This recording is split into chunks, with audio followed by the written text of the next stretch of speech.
Drinking water systems and sustainable water use.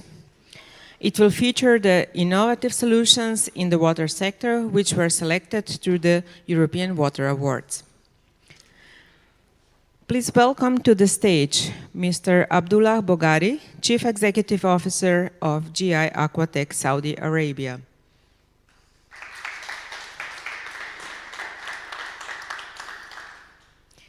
And other participants or panelists are joining us online from across the world.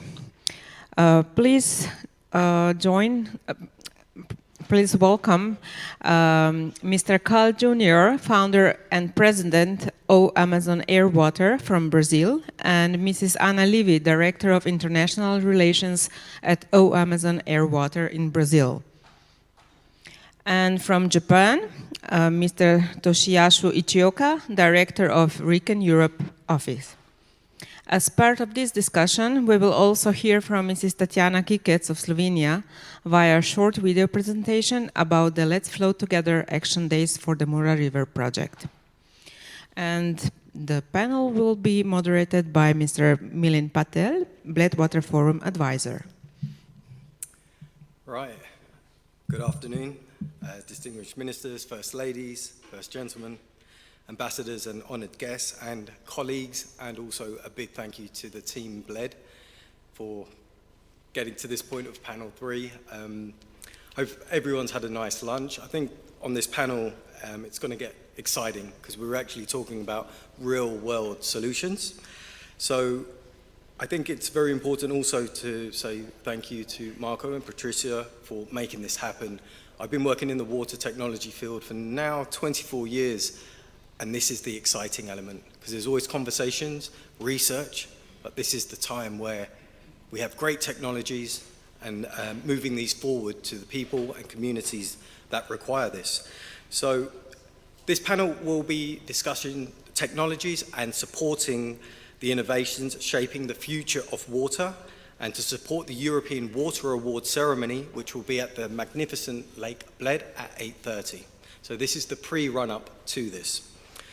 So today we've been discussing water strategy, climate resilience, cooperation, and the need to move from the beautiful declarations that we discussed this morning into action. So this panel brings us into the innovation space, where great ideas, science, technology, and implementation meet together in a cohesive manner. The European Water Awards recognises projects and solutions that are helping to shape the future of water management, drinking water systems, and sustainable water use. What makes the European Water Awards different is the implementation, the hard push and strategic push to get these solutions into the hands of decision makers, communities that actually require specific technological use. I know we discussed earlier on via Mr. Paul Pring in regards to not one solution fits all, and it must be specific. So just before we start, if we don't see the QR code, but if anybody has any questions, please raise your hands and we will answer them. I know it's after lunch, but I would like to bring a bit of energy into this, and there is not a silly question when it comes to water. So please ask questions if there's anything that you would like the panelists or myself to address. So the speakers today will present their work, activities and innovation, and the official results will be revealed later on. So the key question to keep in your minds is very simple. How do promising water innovations move from recognition to real-world implementation? And I would like to first start with Mr. Toshiyasu Ichioka from RIKEN Europe, from Japan, from the Europe office from Japan, and he was a European Awards winner from last year. So if we could please invite Mr. Toshiyasu into the conversation.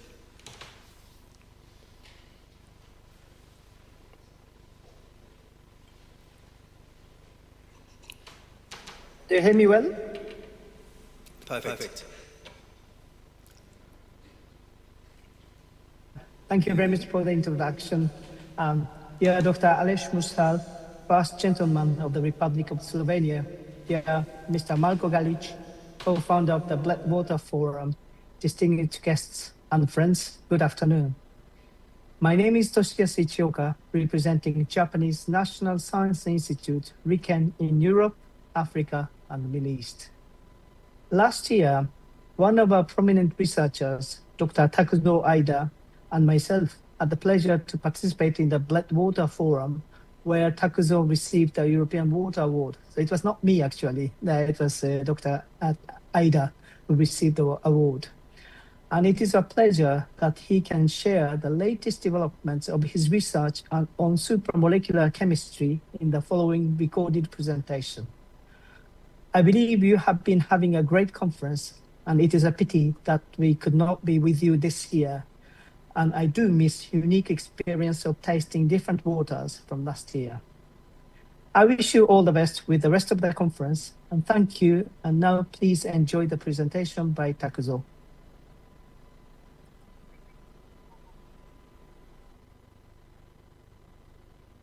Hello, everybody. Thank you very much for your kind invitation. In the previous meeting, I presented mechanically tough yet easily degradable supermolecular plastics.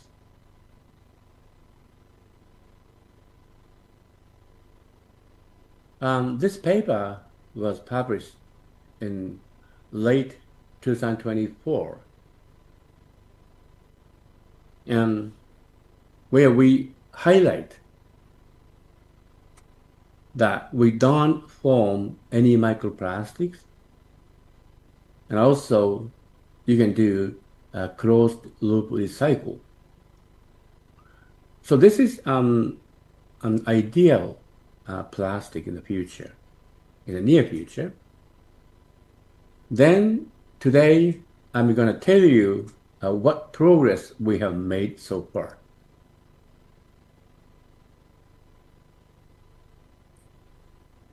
So we focus on utilization of biomass. What you see here is the cellulose derivative. Cellulose is most abundant polymer on the planet, and annual production is 1.5 times 10 trillion ton. So what you see here is sodium carbomethyl cellulose with a molecular weight of 90,000. This is commercially available at a very low price. Then, according to the previous method, if you just combine CMC with guanidinium ion monomer, then you are able to cross-link the CMC to form plastic. Here you see an actual protocol where once again you see sodium CMC here, and then in combination with sodium CMC, we utilize hyperbranched polyethylene imine guanidinium sulfate, which is also biodegradable. And if you combine these two monomers in water, then you spontaneously form a cross-linked network structure shown here with liquid phase separation, forming such a macroscopic phase separation. Obviously, the lower phase is important because it's a cross-link network structure. Then you separate this lower phase and dry out. Then you end up with such a beautiful cellulose-based plastic film. Then this film is very flexible. And because of this ionic structure, then you can easily color the plastics. And most important is that upon addition of a proper type of plasticizer, then you can make this film extremely tough.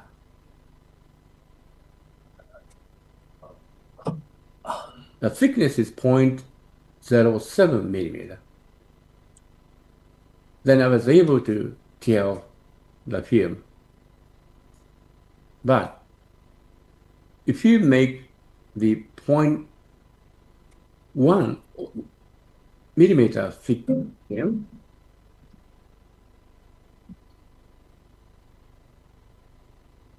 now it's very difficult. I gave up to tell. So you understand that it is very, very tough material. Now you can make a plastic bag containing tomato. We now put it into an artificial seawater. Then please take a look. The plastic part began to disappear.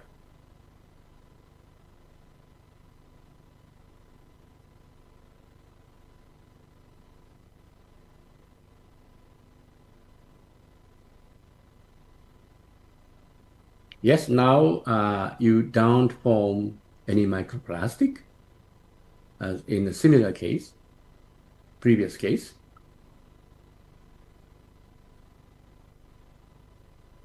Yes, if you don't want to destroy the plastic part in a seawater, then you just coat the surface with a very thin layer.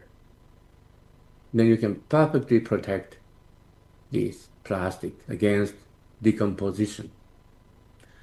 This was done by two important persons, Dr. Hong and Mr. Chen, and the paper was published in Journal of the American Chemical Society, 2025. And actually we did much more progress, but because of the parent issue, I'm unable to tell to you today. But please keep watching what progress we're going to do. Thank you very much for your kind attention.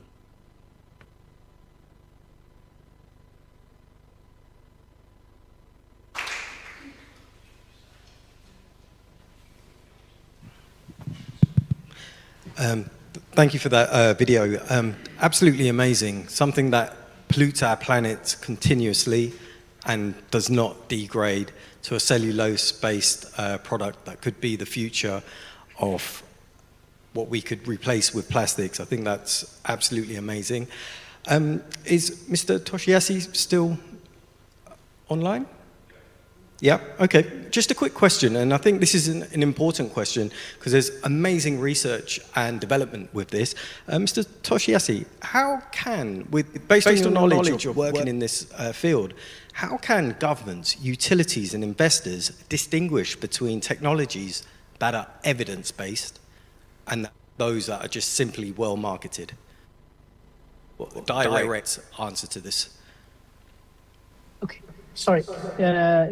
Yes, sorry for interruption. Yeah, I just wanted to make it sure that what has been presented now is still, well, of course, in the basic research phase. But as you could see, that he could cite the lots of papers, and our research is based on solid evidences, peer-reviewed evidences. That's one of the proof that our research results are recognized by the peers and has a solid scientific background. That's the difference between the purely marketed things. It takes time to bring those to the market, but we believe that in the near future, this will change at least part of our life and to greatly reduce the microplastics. I'm very sorry. I'm currently at the European Parliament, and I was told to move out from the place I'm now. I need to go, but really thank you very much again for the kind invitation, and please enjoy the rest of the conference. Thank you for a great answer. Thanks. Okay, so then I guess we'll move on to Mr. Abdullah with GI Aqua. I believe you have a presentation? Yep, if you want to use that microphone there.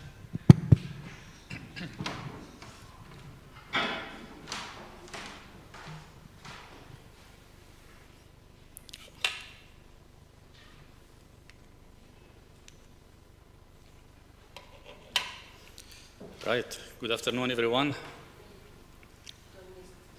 I don't know, this one is working? Okay. Hi, good afternoon, everyone. Welcome, dear distinguished guest, and thanks for the organizers for such a delightful event. I know we all had lunch half an hour ago, so I'll try to make it brief and light and excitement. Water scarcity is often discussed as a drinking water challenge. I believe this is half of the story. The real opportunity lies in wastewater. Every cubic meter of wastewater that is safely treated and used and reused becomes a new water source. If we want to solve the water challenge for the next 30 years, we need three main pillars working together. And this is something that we really believe in GI Aqua. Innovative technologies, adaptive regulations, and sustainable financial mechanism. Now, I'll take you through a real case study where these three main pillars worked together and gave us a success story that can be re-implemented worldwide. So when talking about the global wastewater and the issue related to that, we can see that 80% of the wastewater that released to the environment doesn't have a proper treatment, and that affect the resources of the reserve of the water in the ground and groundwaters. 4.8 billion people could be at risk by 2030 due to poor wastewater management. The cost associated with poor wastewater treatment annually is around 260 billion. Right, so if we want to talk about the current challenges in STBs or the wastewater technologies, we can see that it requires a huge footprint or huge land to build the capacity for the wastewater treatment. Not only that, it requires a high capital cost and, of course, a high operational cost as well. Environmental cost and impact associated with these giant STBs is also one of the main current challenges that we are facing today. You can see that when you have a central wastewater treatment plant, a lot of odors surrounding the area, the land cost goes down in the surrounding area. People don't intend to buy land around normal STBs.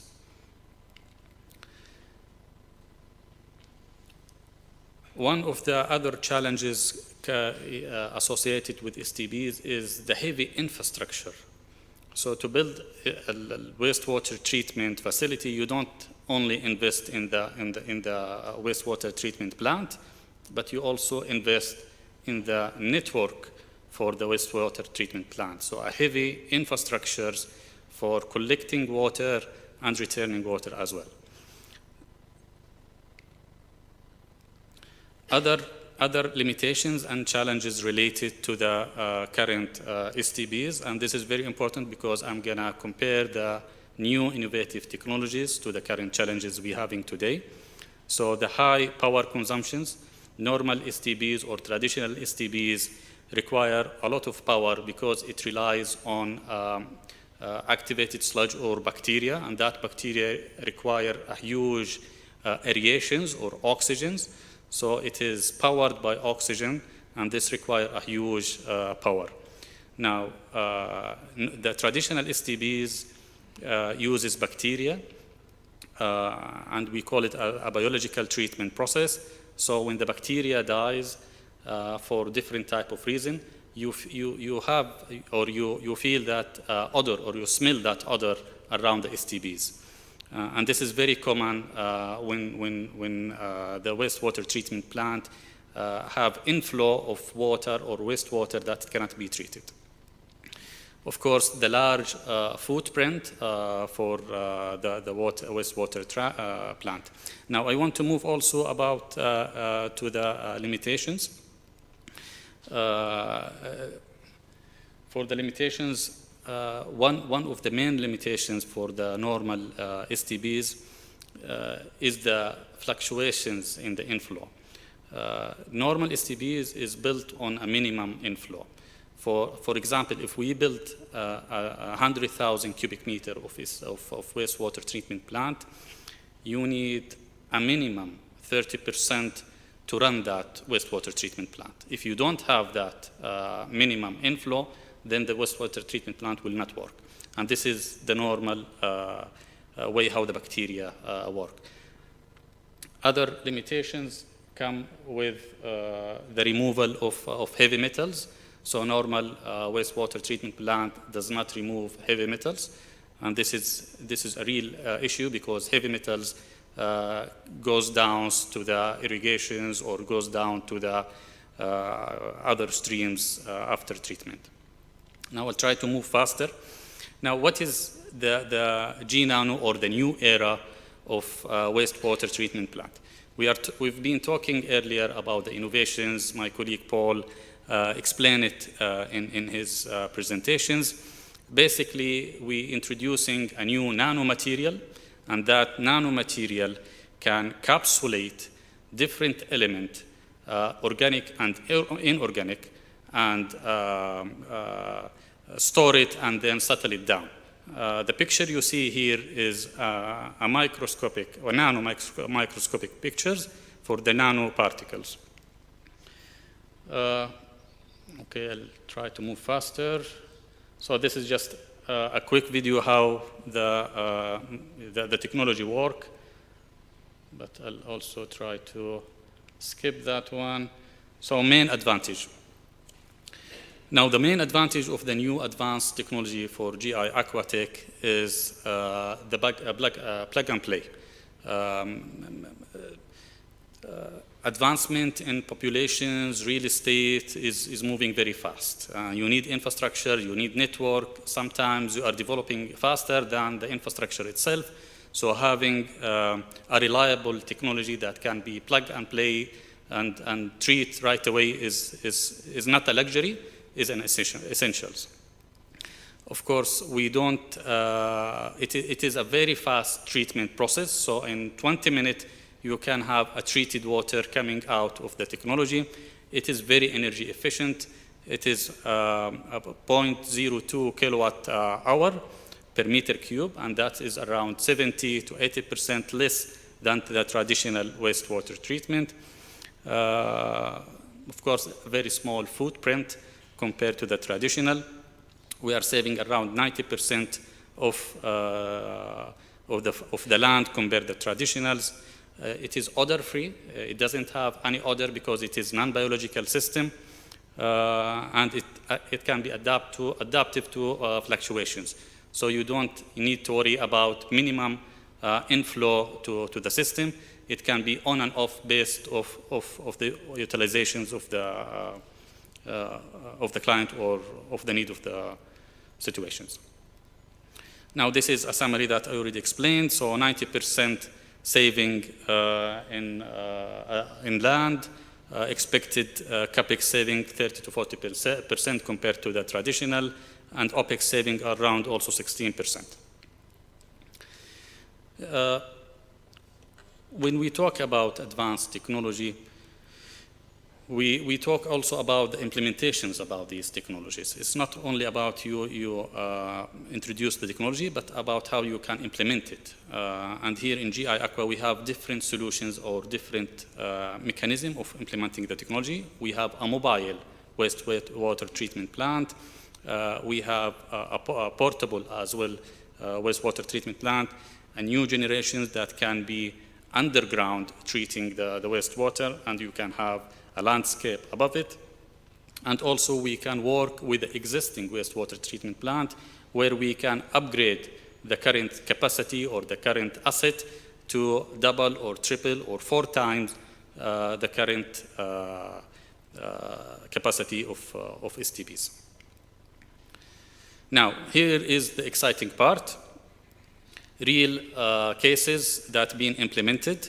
I'm going to talk about different streams. So the technology does not only treat the wastewater from domestic stream, but it also can treat from slaughterhouse, the blood coming from slaughterhouse, industrial, poultry, concrete wastewater, and so on. So we've selected several cases, so we will go through that quickly. This is the biggest slaughterhouse worldwide. It is placed in Mecca city. In Mecca, there is a religious activity happen every year where pilgrims, around 2 million people join for a couple of days, and they sacrifice around 2 million sheep in only 84 hours. You can imagine the volume of the blood and wastewater coming from that sheep and how you are handling this type of wastewater. Our unit was implemented there in Mecca. We installed 1,000 cubic meter wastewater treatment plant, and we treated around 30,000 cubic meter of wastewater in a matter of weeks. And the result was we've been awarded the best industrial wastewater treatment plant worldwide in London from GWI in 2024. So moving on, we also implemented another project with Marriott Hotel, the luxury collections in Saudi Arabia, in Riyadh.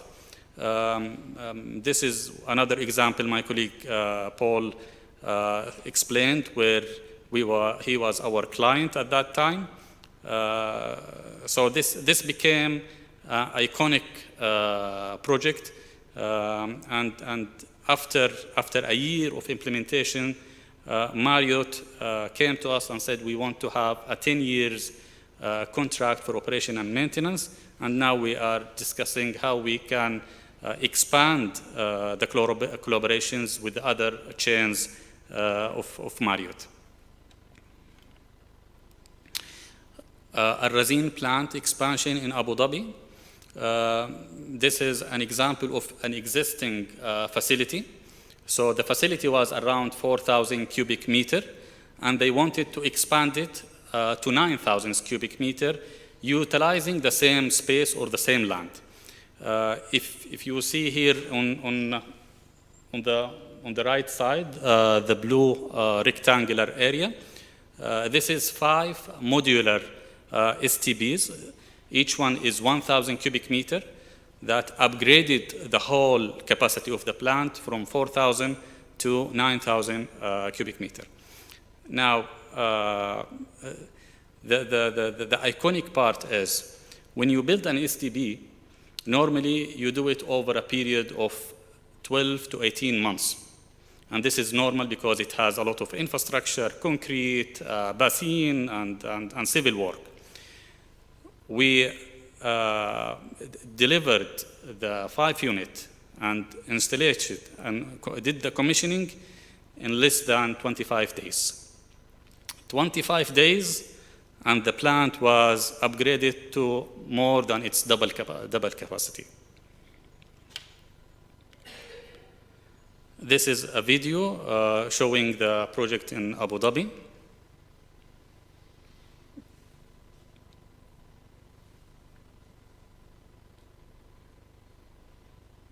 So this is a Razin project. This is the whole STB site. So it used to be 4,000. This is all for 4,000 cubic meter. And we utilized only a small portions of the land to upgrade it to 9,000 cubic meter.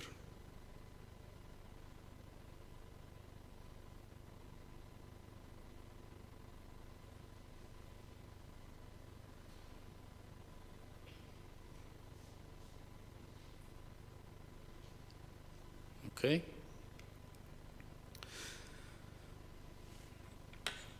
We talked earlier about the three main pillars for innovative to be implemented, and we said technology itself is not enough. You need the support from regulations, and you need the financial instrument. When we entered the market in Saudi Arabia, regulations were very at our neck, trying to make sure that the technology is doing what it's saying.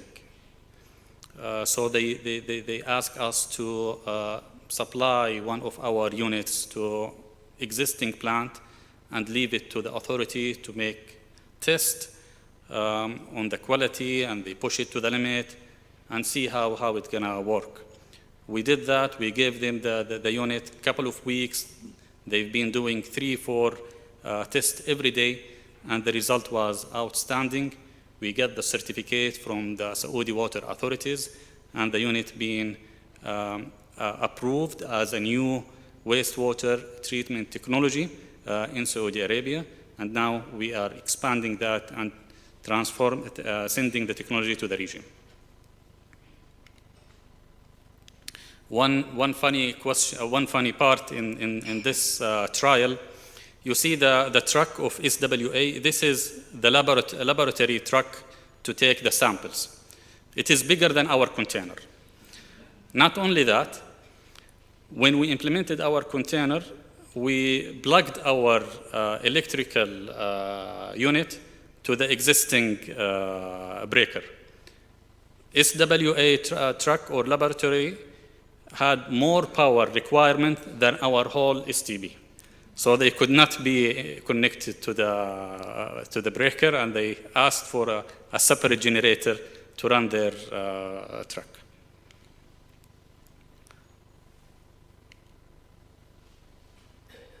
Right, this is an example of decentralized solutions.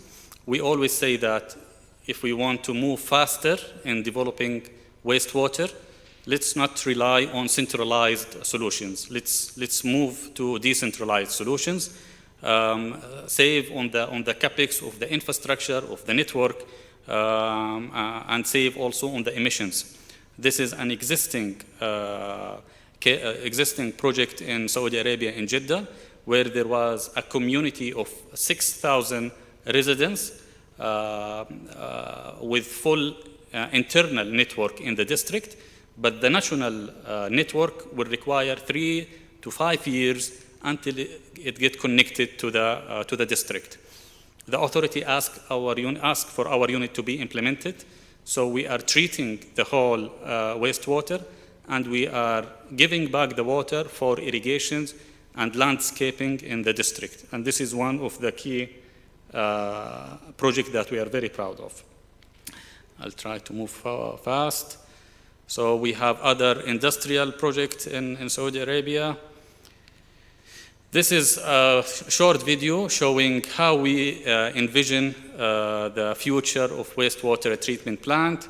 We envision it to be within the community, not away from it, adding to the community, having lakes around the STBs, odorless, children playing around it, very safe. So this is one of the way we envision our technology. All right, so recognitions and achievement. We talked about our award-winning in GWI and other award-winning, approval from authorities, and so on. We always say in GI Aquatech, when we move to a country, we don't only send the technology, but we do knowledge transfer and localizations. We train the people and we support in localizations. GI Aquatech, as a German company, signed an MOU in Berlin with the Ministry of Investment of Saudi Arabia for localizations and knowledge transfer for over a period of 3 years. We did that in less than a year and a half, an investment of a huge plant to produce the unit in Saudi Arabia, and it's already up and running. Just before last comment to close with, if there is one message that I would like to everyone to take away today is the future of water is not to be solved by a single technology. It will be solved when innovation, regulations, and financing work together to accelerate implementations. At GI Aqua, our ambition is not simply to introduce new treatment technology. Our ambition is to make wastewater reuse practical, scalable, and economically attractive. Because every drop of water we recover is a drop we do not need to extract from natural resources. Thank you very much.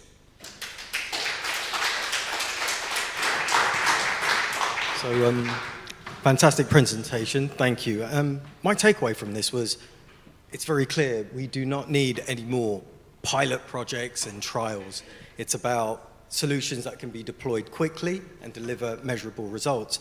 So, with this fast method of deployment, decentralized, lower energy, lower land costs, and even from experience in London, one of the largest wastewater treatment facilities is next to a very affluent, Isleworth, affluent area, it stinks. And controlling that is very important. So my question is, when utilities or industrial clients or communities of new housing estates and developments evaluate your technology, what tends to convince them first? What is their first initial response to you?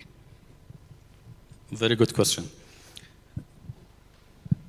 Normally, people are afraid to go with the new technologies. This is normal. We understand it very well. This is why we work with the authorities to approve the technology at the start. Then we introduced a new business model. We understand the fear of clients of adopting new technology. So we introduced a company called WAS, Water as a Service. Basically, this company is focusing on delivering solutions with zero risk on clients. So no capex, no capital investment, and no risk on the quality of the treatment water. We basically provide the unit to the client, we treat, and we get paid on meter cube treated once we are treating as per the quality requirement. As a pay-as-you-go service? Exactly. So you put your money where your mouth is and say, we will treat X amount of meters cubed, and based on that, we will take a fee. Exactly. Fantastic. Exactly. Now, this model became, this company, based on that model, became the first unicorn in the MENA region and the second unicorn worldwide. Wow. Okay. Just one last question from me. I think it's a very important one, but if you could just summarize this. So, many technologies work well under controlled conditions. You gave us an example of MBR or microbiological process. What have you learned from real-world deployment that has improved your technology? If you could just quickly summarize this. Technology alone does not work by itself. Investing in talent, in manpower, is essential. Sometimes you need human interactions, you need decision makers. Although our technology is associated with automations, with AI, with advanced sensors, but you need the human interface from time to time to take certain decisions. And this is what we are doing in GI Aqua. We are not only providing the unit, but we are investing in people, we are investing in training people, and we are doing knowledge transfer. Fantastic, great answer. That was really good. So we're going to move on. We've just witnessed how technologies can be scaled, deployed, and actually fit into the circular economy. And I think from what we've seen from Abdullah and GI Aqua, it's very impressive, and it's quick to take to market. So for our next panel, we're going to go all the way to the heart of the Amazon, okay? And for the audience, the only way that I could describe this technology, because I've been closely watching this, is if you could just close your eyes and imagine that you are next to our international hero, David Attenborough, and looking up at the canopy of the Amazon. And I will take you to the Amazon now to allow you to learn about this technology and the process in the heart of the Amazon. So over to Cal Jr. and Ava Levy from Amazon Airwater. Welcome.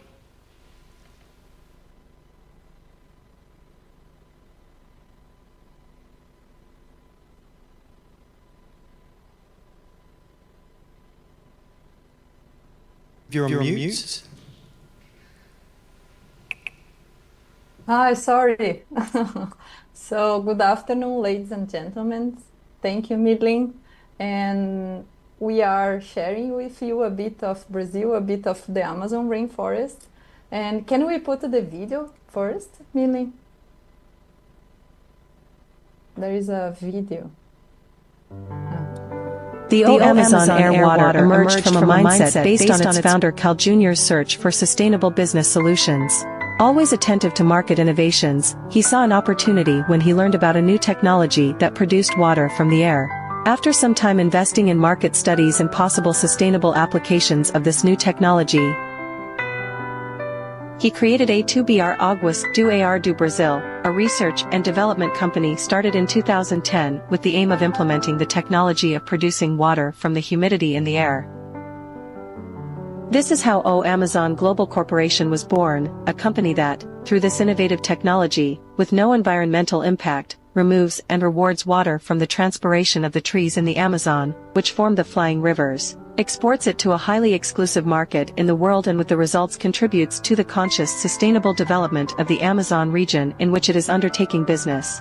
After consolidating ITS position in the world market, Amazon advances to the next stage and presents ITS innovative business ecosystem, structured in 4 operations. Amazon Airwater, GAUA Air Water System, Amazon Natural Resort, ZON Social Business Club, Amazon Airwater, water taken from the air of the Amazon forest, distributed in our exclusive consumer bottles and distributed in 50-liter barrels for the raw materials of other developed products. As for the GAUA Air Water System, our core development technology for producing of water from the humidity in the air, we create a variety of solutions for the supply of water from the air for human consumption. In our League of Innovation and Sustainability, we have started implementing the project, Amazon Natural Resort, a premium resort located in the heart of the Amazon rainforest. With 17 decorated 2-story houses, 2 suites, living room, kitchen, and its own leisure area, built in modern containers on an above-ground deck on the banks of the Rio Negro in Barcelos. With an exclusive marina, 2 swimming pools, a solarium area and a special bar, served by the restaurant Alenda de Acacair, The Legend of Acacair, signed by Chef Tito Silva. The signature of Chef Tito Silveira, which works contemporary regional cuisine in a space for 100 guests. The entire structure is supplied with photovoltaic energy, local air water for all the houses and waste production and recycling control, bringing the best experience to guests without harming nature. And closing the ecosystem, we have the Zon Social Business Club, mobilized by the O Amazon Private Social Investment Fund. Our global community is made up of innovative, disruptive, and leading minds who use the power of collaboration to make a positive impact on society. Because we believe that social responsibility and profit can go hand in hand. O Amazon Air Water promotes two major developments: a new consumer culture and the consolidation of an innovative, conscious, sustainable business model. No negative impact on the environment, with high social, cultural, environmental, and economic gains for the Amazon, the planet, and generations to come. Welcome to the future. Welcome to O Amazon Air Water Global Corporation. The new experience of Amazon.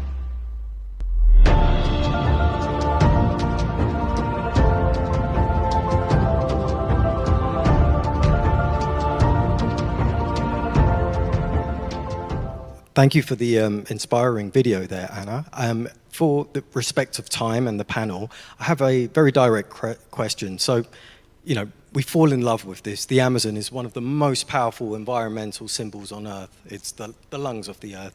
So, over the years with O Amazon and the work that you and Carl Jr. and the team have been doing in the Amazon and internationally, how do you ensure your solutions deliver measurable social and environmental outcomes? If you could just summarize this for us, that would be fantastic. Okay, thank you, Milin. And it's an honor to be here with you in this discussion, even though we are not close to you. And our video, that it comes to inspire, but our solution to bring as the discussion is the power social. That is the physical and the practical solution for an water autonomy. So from our experience in these 10 years of Amazon Air Water and bottling this water from the air, we understood that there is a technology and a whole system that once we have air, we have water, and we have food water, the water that is security, the water that is ready to be consumed. So we have these 10 years of experience with all this technology, with all this innovation that is validated in the heart of the Amazon in a very isolated context, which we validate the whole difficulties and the whole challenges. So what we are bringing today is also a very practical, and I don't know if you can pass in the presentation. We can show what we are bringing as an example. Like the video brings the whole ecosystem of the company. You can pass the other slides, please. And then we will come to another one. Here we have the technology that is generating the water from the humidity. And not only in places as the Amazon that you have the flying rivers and a lot of humidity, but even though in the places where we think there is no enough humidity, where is air, we can find this water. Another one, please. And then just one more, Milin, and then I will be very brief. Another one, and we have the whole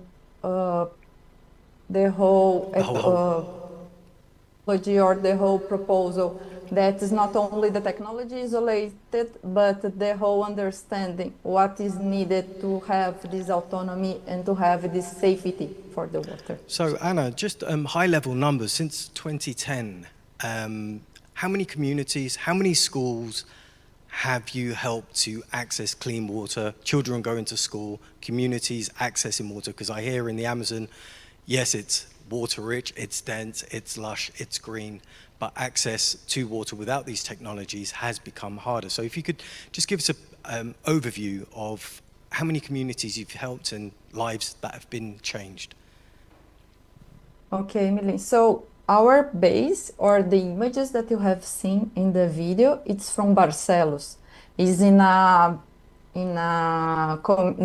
city that is 30 hours by boat from the capital of the state of the Amazon. So people to get to this town to go to the capital is 30 hours by boat. So our main activity of the community itself is in this area, which we have these 10 years, more than like 2 or 3 generations of people that have been living with this water. So the numbers itself, but the community, the city itself is the main beneficiaries of the whole thing. And then we do support indirectly other communities, Milin, and this proposal for these power socials, they are not nowadays implemented yet. They are in negotiation for other communities which the government needs to deliver the water, but there is no possibility to do pipe water. Yeah, so we have already some plans of having this expansion to other places where the water, normally piped water cannot get there, but then we implement these technologies that are autonomous and they have a very low need for energy, or you can have the solar panels and other off-grid solutions for energy. Yeah. Fantastic. You know, rough numbers for the audience. In the Western world, to do 1 mile of pipe work to lay it could be nearly $1 million US. So thank you, Anna, for this. We need to move on to respect the time for the panel. So now we're going to be watching a short video, Let's Flow Together. And this is about the Mura River. And this definitely reminds us that innovation in water is not only about technology, but it's about public engagement, river protection, community action, and reconnecting people.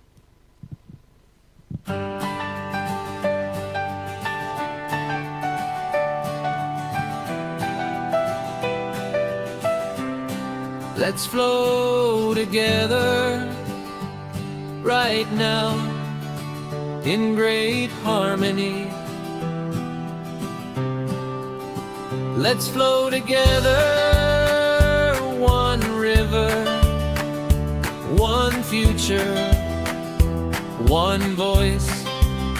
Let's flow together, side by side, along the moor. Let's flow together,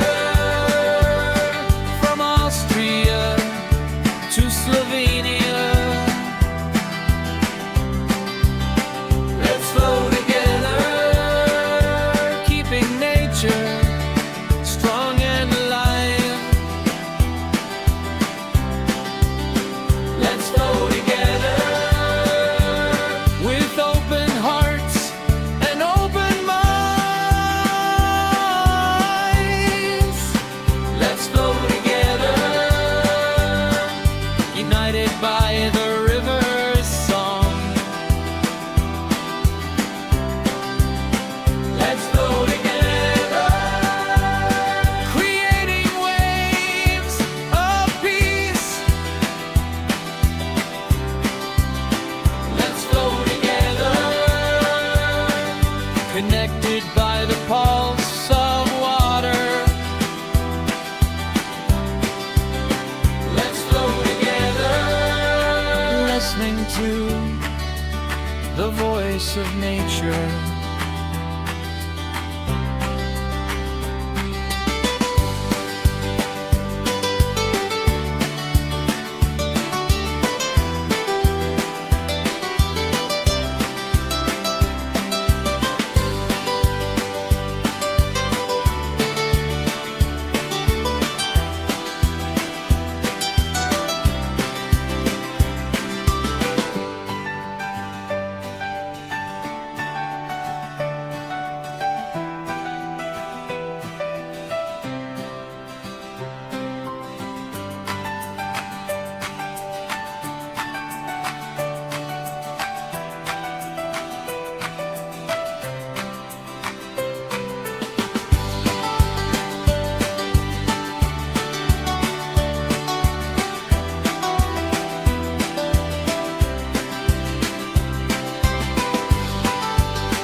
So I think that last video definitely encompassed everything that had been said in this panel. Fantastic technologies that are being deployed from the heart of the Amazon across Saudi Arabia and beyond. But there was one key factor, and that's community. From your explanation of deploying technologies and training and building community around that, but then also deploying technologies that support community environment, low odor. It looks great. You gave me an example of children playing football next to the wastewater treatment plant. In normal world, in normal technologies, that would never happen. It would be a hazardous zone. So creating safe zones with cleaning water and cleaning technologies is definitely the way forward. So I would like to say thank you to all the panelists and everyone listening. Hopefully there's some key takeaways for you, that there are technologies there that are scalable and easily to be deployed. So please ask the correct questions and you'll definitely get the correct solutions. So this ends panel 3. We now have the hike for those that want to participate, and we will be meeting at the reception 15 minutes. in 15 minutes. Over to Renata.